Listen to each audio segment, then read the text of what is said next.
Radhe Krishna everyone. बात करते हैं राहु ग्रह की। राहु ग्रह जब प्रथम भाव में वृश्चिक लगन की कुंडली में होंगे तो किस प्रकार से फल प्रदान करेंगे वो समझते हैं।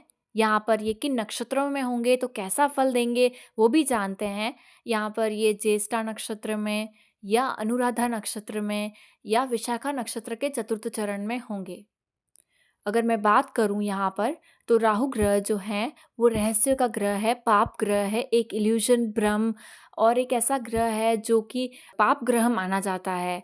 अगर हम बात करें तो स्वरभानु नाम का राक्षस जो था, उसका जो अमृत मंथन में अमृत पान किया उसके बाद जो हेड पार्ट है उसको राहु ग्रह से दर्शाया जाता है, जो कि 4 सेंसेस लिए हुए है। देखने की क्षमता, सूंघने की क्षमता, चखने की क्षमता, सुनने की क्षमता। और यही जो 4 सेंसेस है वो बहुत ही ज़्यादा एक्टिव होते हैं या बहुत ज़्यादा यूज़ होते हैं जब ये फर्स्ट हाउस में इनका प्लेसमेंट होता है राहु ग्रह का।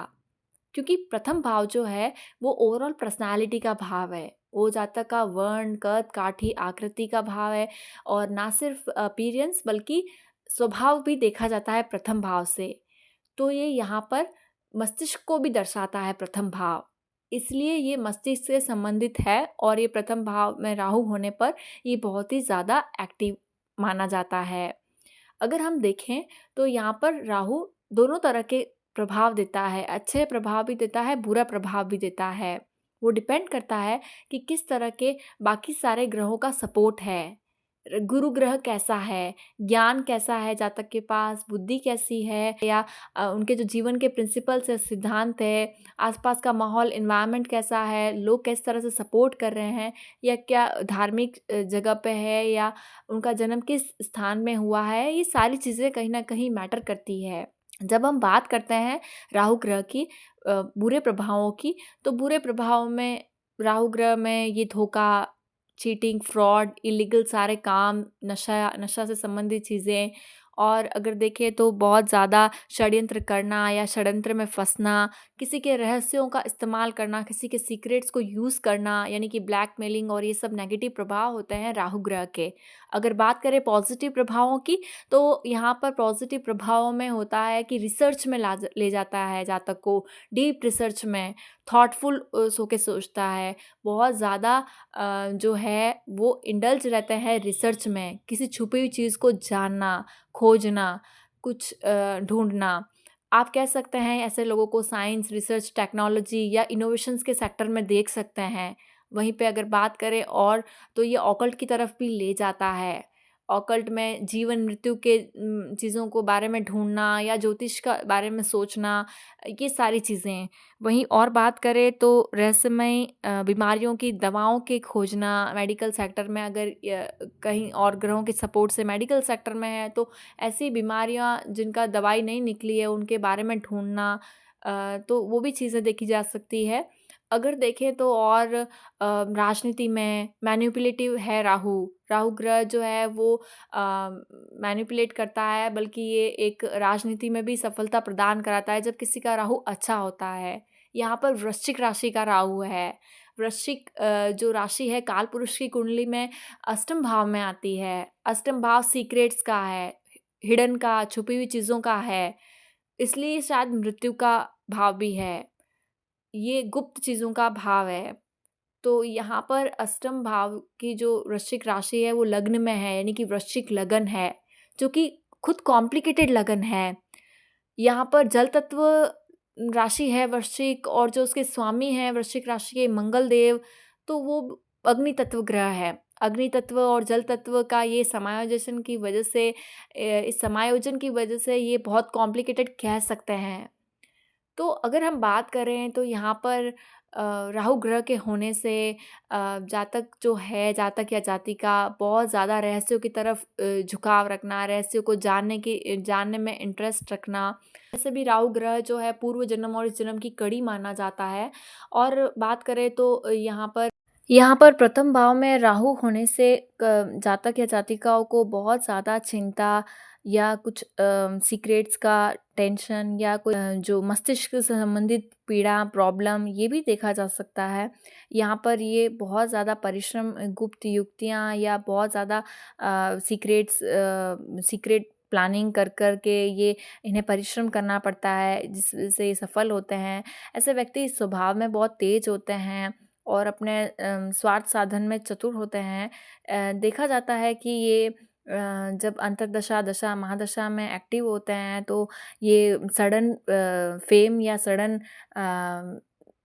Loss, sudden profit, sudden fame, sudden ऐसा दे सकते हैं। वहीं अगर हम और बात करें राहु ग्रह का वृश्चिक राशि में होना, तो यहाँ पर ये बहुत ही ज़्यादा व्यक्तित्व में एक अलग सी पर्सनैलिटी होती है, हट कर के पर्सनैलिटी में होती है और रहस्य से भरी हुई होती है। कोई जान ही नहीं सकता कि एक्चुअली उनका पर्सनैलिटी कैसा है, डिफ़ाइन भी नहीं कर सकता।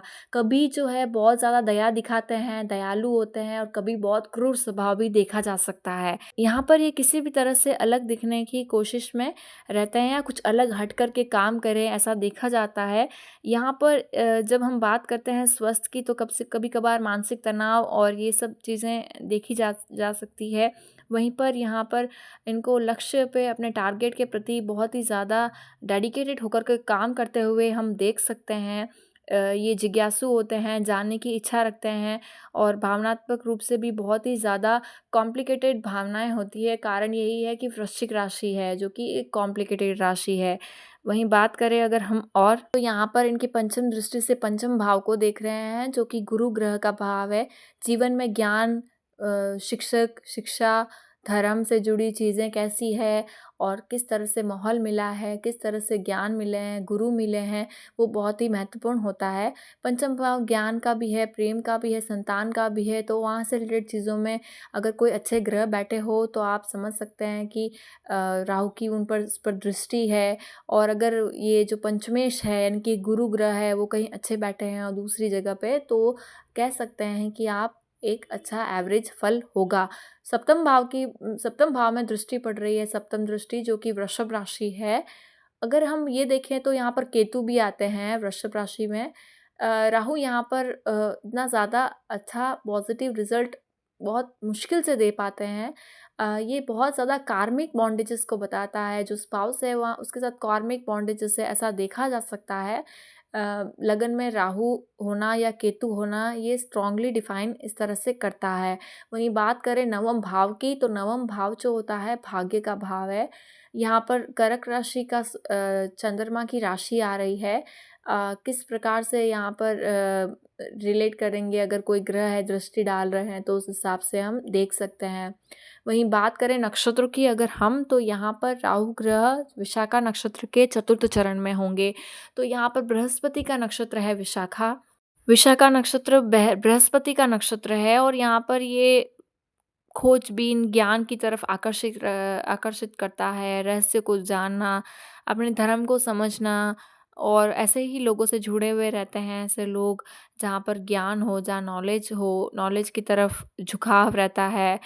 देखें तो ऐसे क्षेत्र जहाँ सर्जरी या कोई रिसर्च फील्ड है, कोई रिसर्च हो रही हो या कोई सर्जरी से संबंधित कार्य हो रहे हो, तो वहाँ पर देख सकते हैं रिलेशंस के साथ, रिलेटिव्स के साथ काफ़ी कॉम्प्लिकेटेड रिलेशन दिखाता है, अस्थिरता दिखाता है स्वभाव में, व्यक्तित्व में, इसीलिए प्रॉब्लमेटिक हो सकता है कभी-कभार।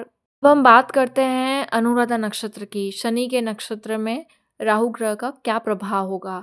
राहु ग्रह अगर वृश्चिक राशि में शनि के नक्षत्र में है, तो ये यहाँ पर शनि का नक्षत्र है, मंगल की राशि है और इस हिसाब से अगर देखें तो ट्रांसफॉर्मेशन को दर्शाता है, परिवर्तन को दर्शाता है। काफ़ी परिवर्तनशील स्वभाव होता है, व्यक्तित्व होता है, उसके कारण कहीं न कहीं कर्म क्षेत्र में भी परिवर्तन करना पसंद करते हैं, क्योंकि शनि जो है कर्म का कारक है। जो आप कार्य करते हैं, व्यवसाय करते हैं या कोई नौकरी करते हैं, वो कर्म और उसके सिवाय, उसके अलावा जो अन्य कर्म बंधन बनते हैं, वो कर्म से भी संबंधित है। वहीं पे बात करें हम, तो ये स्पिरिचुअलिटी की तरफ, आध्यात्मिकता की तरफ एक झुकाव भी को भी दर्शाता है।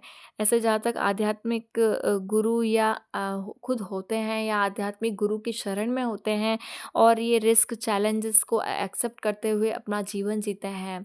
रिस्क चैलेंजेस को कॉम्प्लिकेटेड राशि है, वृश्चिक राशि, लेकिन यहाँ पर रिस्क जो चीज़ें हैं वो भी बहुत ज़्यादा होता है। तो यहाँ पर ये सब चीज़ें लेते हुए ही ये जीवन में जीते चलते हैं। वहीं पे बात करें तो सडन यहाँ पर काफ़ी चीज़ें देख सकता है। सडन किसी जातक या जातिका का लाइफ ट्रांसफ़ॉर्म हो गया पूरी तरह से, या फिर सडन पॉज़िटिव वे में या नेगेटिव वे में, सडन प्रॉफ़िट, सडन लॉस, ऐसा काफ़ी देखा जा सकता है।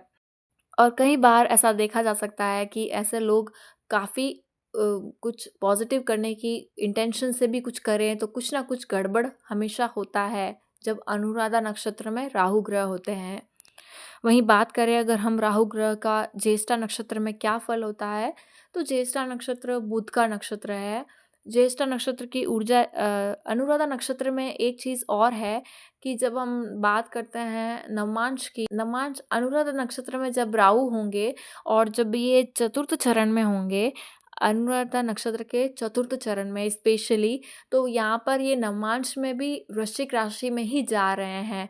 तो ये यहाँ की कॉम्प्लिकेशंस को और बढ़ाते हैं।